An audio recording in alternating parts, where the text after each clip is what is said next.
सपनों का मतलब।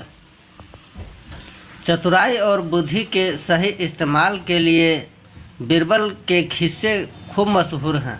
बादशाह अकबर के ऊपर आई मुसीबतों को बीरबल हमेशा चुटकियों में सुलझा देते थे। सिर्फ असल ज़िंदगी की परेशानी ही नहीं, बल्कि बादशाह के सपनों की गुत्थियों का जवाब भी बीरबल के पास होता था। ऐसा ही एक किस्सा है बादशाह के अजीब सपने का। आइए आपको सुनाते हैं कि पूरी कहानी। एक बार की बात है जब बादशाह अकबर गहरी नींद से अचानक उठ गए और फिर रात भर सो न सके।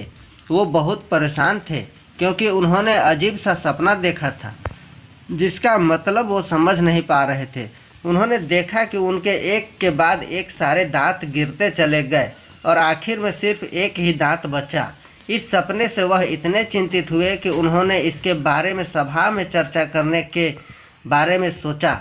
अगले दिन सभा में पहुंचते ही अकबर ने अपने विश्वसनीय मंत्रियों को सपना सुनाया और सभी से राय मांगी। सभी ने उन्हें सुझाव दिया कि इस बारे में किसी ज्योतिष से बात करके सपने का मतलब समझना चाहिए। बादशाह को भी यह बात सही लगी। अगले दिन उन्होंने दरबार में विद्वान ज्योतिषों को बुलाया और अपना सपना सुनाया। इसके बाद सभी ज्योतिष ने आपस में विचार विमर्श किया। फिर उन्होंने बादशाह से कहा कि जहाँपना इस सपने का एक ही अर्थ निकलता है कि आपके सभी रिश्तेदार आपसे पहले ही मर जाएंगे। ज्योतिष की यह बात सुनकर अकबर को बहुत गुस्सा आया। उन्होंने सभी ज्योतिषों को दरबार से जाने का आदेश दिया।